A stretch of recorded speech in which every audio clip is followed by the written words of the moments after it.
Lalu benarkah pemberian amnesti kepada para penghina Jokowi adalah sinyal kuat Prabowo mulai menjauhi Jokowi? Kita bahas bersama Ketua Great Institute Syahganda Nainggolan, lalu juga ada Waketum Jokowi Mania Andi Azwan, dan analis politik Carta Politika Yunarto Wijaya yang sudah bergabung via Zoom. Di studio ada Bung Ganda dan Bung Andi, apa kabar? Baik, selamat sore. Selamat sore. Mas Toto juga bisa dengar suara studio ya? Selamat sore, Bung Andi, Bang Syahganda. Selamat sore, Toh. Oke, saya mau ke Bung Ganda dulu. Bung Ganda, amnesti kepada Sekjen PDIP sudah dikasih. Kemudian ternyata kepada kedua penghina Presiden Joko Widodo juga itu diberikan pengampunan. Bisa dibaca sebagai sinyal tertentu antara Pak Prabowo dan juga Pak Jokowi semakin merenggang? Ya kalau merenggang itu relatif ya menurut saya. Tapi kan kita pertama perlu mengapresiasi langkah Presiden 08 di bulan 8 ini, ya kan, untuk mengkoreksi bahwa kita ini sudah terlalu jauh konflik-konflik sosial yang terjadi di masyarakat kita selama 10 tahun belakangan ini, khususnya ada ribuan korban termasuk saya yang dipenjara ya karena kasus mengkritik undang-undang Omnibus Law waktu itu, dan kasusnya belum selesai. Misalkan Jumhur Hidayat yang masih di Mahkamah Agung ya, kita dihukum beberapa orang karena mengecam undang-undang Omnibus Law, tapi kita kemarin sudah menyelesaikan 1.000 orang. Tadi malam kita rapat aliansi ini, Persaudaraan Tapol-Napol, dan sebagian itu 210 orang sudah saya serahkan kepada Profesor Dasko, yang dalam hal ini meminta saya merapikan nama-nama itu dan kasusnya apa. Jadi kita mengapresiasi bahwa ini adalah koreksi. Jadi ketika Presiden itu melakukan langkah truk, istilah kita, karena dia punya 4 kekuatan dalam bidang hukum yang dijamin undang-undang, melakukan garasi, amnesti, abolisi, dan rehabilitasi, maka dia mengambil keputusan itu dengan pertimbangan yang paling penting adalah pertimbangan yang menurut saya sangat-sangat penting buat bangsa ini ke depan ya, mengkoreksi sejarah, dan dia pasti memikirkan tentang persatuan. Nah, apakah persatuan itu seperti yang tadi Pak Menteri Hukum sampaikan, apakah persatuan punya konsekuensi ya, bahwa kemudian ada pihak-pihak yang sakit hati ya, kemudian menjauh misalkan, itu urusan lain, tapi ya itu kan dikembalikan kepada pihak-pihak. Tapi Anda melihat ada konsekuensi itu kepada hubungan antara Pak Prabowo dan Pak Jokowi? Ya kalau Pak Prabowo kan tidak mungkin mengeluarkan kartu trufnya memberikan satu amnesti kepada Hasto yang selama ini dianggap sangat kritik terhadap mantan Presiden Jokowi, dan Hasto yang menjadi tangan kanan sekutunya Anies Baswedan yang di dalam banyak kesempatan pada saat kampanye membongkar hal-hal yang mungkin sensitif untuk kepemimpinan Presiden waktu itu, karena Presiden Jokowi waktu itu juga akhirnya mengakui bahwa itu perintah beliau untuk Tom Lembong ya? Kepada Tom Lembong misalkan. Nah, ini kan 2 kelompok. Jadi kalau masyarakat itu sebenarnya ada 3 kelompok, dulu kelompok Prabowo, kelompok Anies, dan kelompok Megawati. Nah, mungkin saatnya di hari kemerdekaan ini kita melihat Prabowo pengen merangkul semua. Pengen merangkul semua. Kalau gitu kita tanya ke Bung Andi. Bung Andi, kalau pemberian pengampunan kepada orang-orang yang dalam tanda kutip berseberangan dengan Pak Jokowi, sebagai relawan Pak Jokowi, Anda bisa menangkap atau bisa memahami itu? Ya, pertama-tama saya sangat appreciate ya. Kami ya semua apresiasi kepada Pak Prabowo sebagai Presiden ke-8 kita ini menunjukkan ke wisdomnya. Ya. Bahwasanya anak bangsa ini harus sama-sama tidak melihat ke belakang gitu. Kita harus melihat ke depan untuk bersama-sama membangun bangsa ini gitu. Kalau dari pihak Pak Jokowi itu tidak ada rasa balas dendam, apapun itu tidak ada. Dan sangat mengapresiasi kalau ini memang hak dan prerogatif dari Pak Prabowo sebagai Presiden Republik Indonesia untuk itu. Jadi kalau dikatakan mungkin dibilang Pak Jokowi cawe-cawe dan hal ini dibuktikan gitu. Pak Jokowi tidak cawe-cawe untuk masalah hukum ini. Artinya proses yang berjalan itu sesuai dengan kaidah dari konstitusi, beliau sangat appreciate ya. Dan kita semua juga mengapresiasi apa yang telah dilakukan oleh Pak Presiden. Meskipun amnesti itu diberikan kepada 2 orang yang sudah divonis menghina Pak Jokowi. Siapapun itu, karena itu adalah keputusan hak prerogatif dari Pak Presiden. Pak Jokowi dan kami semua itu samina wa ta'na untuk itu. Oke, kalau tidak masalah katanya, kalau Mas Toto Anda melihatnya, sebenarnya keputusan yang diambil Pak Prabowo ini memang hanya ya untuk rekonsiliasi atau sebenarnya ada motif politik lagi di belakangnya? Mas Toto suaranya masih di mute? Halo? Oke, silakan. Dengar? Iya. Iya, ini sebetulnya kan memang sesuai dengan mazhabnya Prabowo Subianto ya, yang dari awal yang ingin berbicara mengenai rekonsiliasi, bahkan ketika berbicara mengenai barisan koalisi tidak berhenti pada kekuatan 85%, teruslah terlihat berusaha untuk menarik kekuatan PDI Perjuangan. Walaupun ketika kemudian hubungannya sudah mencair dan menurut saya puncaknya adalah amnesti yang diberikan kepada Mas Hasto, tapi kita tahu keputusannya adalah PDI Perjuangan tetap berada di luar menggunakan istilah penyeimbang. Tapi dalam konteks hubungan yang mencair tidak lagi dalam konteks dendam sejarah, apalagi residu pasca Pilpres.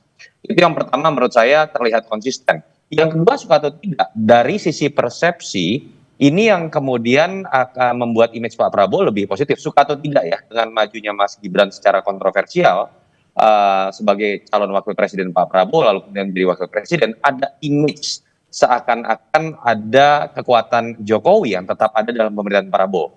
Paling tidak dalam pengambilan keputusan yang tidak kemudian menganakmaskan atau menganaktirikan pihak-pihak tertentu, termasuk yang dianggap sebagai musuh politik Pak Jokowi, Pak Prabowo paling tidak berhasil melepaskan dirinya dari image bahwa Pak Jokowi masih menjadi bayang-bayang presiden atau kekuatan lain dalam pemerintahan Prabowo. Dan ini bagus buat seorang presiden terpilih.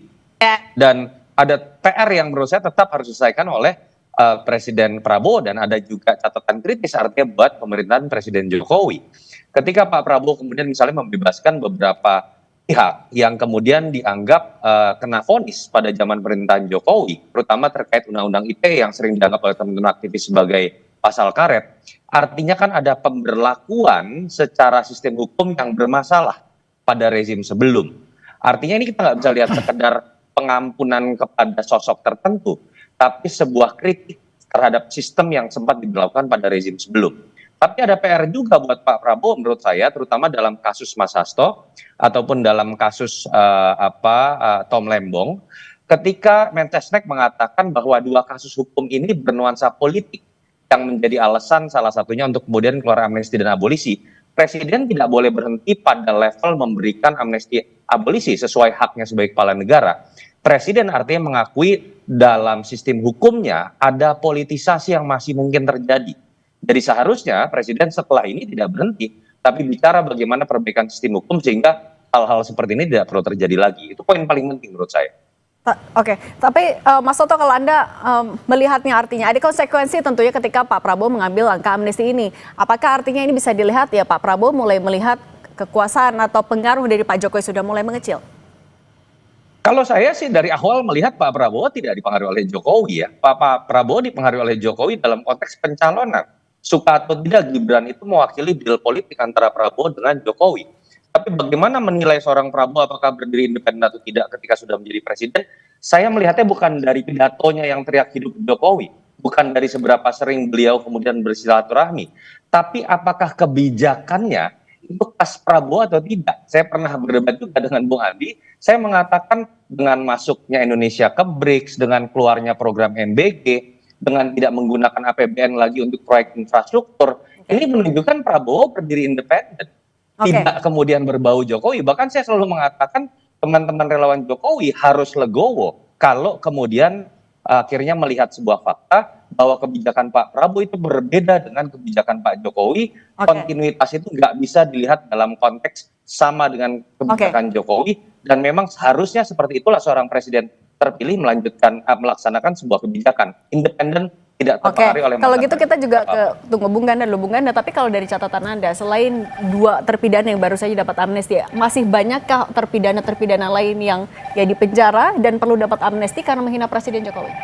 Ya ada 1000-an, ada 1000 lebih ya yang kita data, kan kita ini kan dari mulai 2014 ya, 2012 dulu, 2012 kasus 212 ya, itu Rahmawati Soekarno Putri udah almarhum kan sekarang kan, Kiflan Zen dan lain-lain, itu kan juga butuh kepastian tentang status hukumnya yang masih sangkut sebagai tersangka. Padahal dia udah meninggal. Liusung Karisma ya, itu sudah meninggal, kasusnya masih tersangka. Egy Sujana waktu dia teriak di depan rumah Prabowo lawan people power, ditangkap sama rejim Jokowi, kemudian kasusnya masih tersandra sampai sekarang. Jadi memang ada seribuan kasus-kasus, baik kasus rencana undang-undang KUHP, kasus KUHP ya, kemudian rencana undang-undang perubahan undang-undang KPK dulu ya, banyak sekali yang ditangkap di zaman era Jokowi ini. Jadi tindakan Pak Presiden ini untuk yang kasus Tom Lembong dan kasus Hasto dan kemudian tadi ada Gus Nur ya, itu kan menunjukkan memang ini ada koreksi ya, koreksi terhadap masa lalu ya. Jadi saya sudah serahkan ke Pak Dasko data-data 1.000 nama itu ya, karena beliau juga menjanjikan dalam waktu dekat itu akan dibebaskan, diamnesti atau abolisi.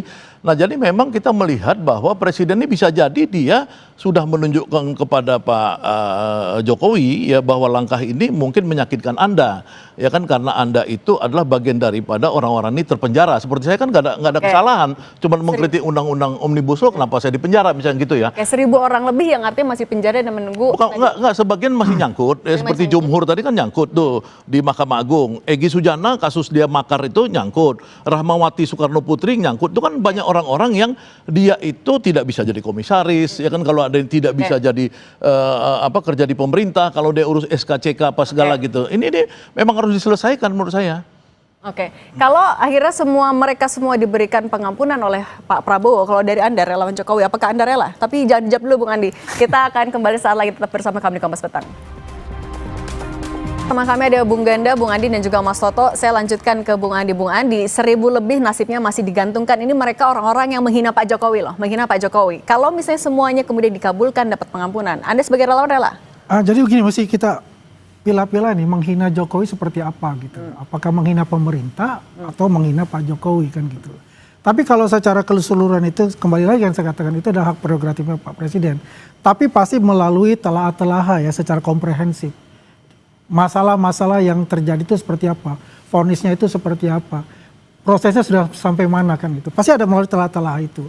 Apapun yang itu yang dilakukan, kalau itu masih dalam jalur konstitusi dan undang-undang, ya, Pak Jokowi itu adalah orang yang sangat taat hukum untuk itu. Beliau pasti akan menerima itu karena bukan dia sebagai presiden sekarang ini. Yang presiden adalah Pak Prabowo kan. Jadi artinya apapun yang Pak Prabowo lakukan, Pak Jokowi pasti akan membackup untuk itu. Tapi kan ini adalah sebuah hak yang digunakan Pak Prabowo. Artinya sebenarnya Pak Prabowo juga punya pilihan untuk tidak melakukan itu. Ya itu kan saya bilang tadi, itu melalui telah-telah yang sangat komprehensif ya dengan tim hukum beliau kan. Jadi artinya apapun yang telah diputuskan itu adalah yang terbaik ya menurut Pak Prabowo untuk itu. Dan Pak Jokowi sebagai mantan presiden itu pasti akan mengerti tentang itu, pasti juga akan mendukung semua keputusan-keputusan dilakukan oleh Pak Prabowo. Oke, melalui jalur yang sudah semestinya dilakukan. Oke, kalau dari kubunya Pak Jokowi katanya mendukung Bung Ganda, tapi sebenarnya ini adalah keputusan yang didiskusikan dulu nggak dari Pak Prabowo kepada Pak Jokowi? Waduh, saya nggak ngerti ya, saya nggak ngerti. Cuman kalau saya ditanya sebagai pengamat ya, saya pikir ini adalah sikap yang paling tidak diinginkan Pak Jokowi tentunya ya, karena Pak Jokowi kan dari awal itu terlihat bahwa sama Hasto itu begitu mengalami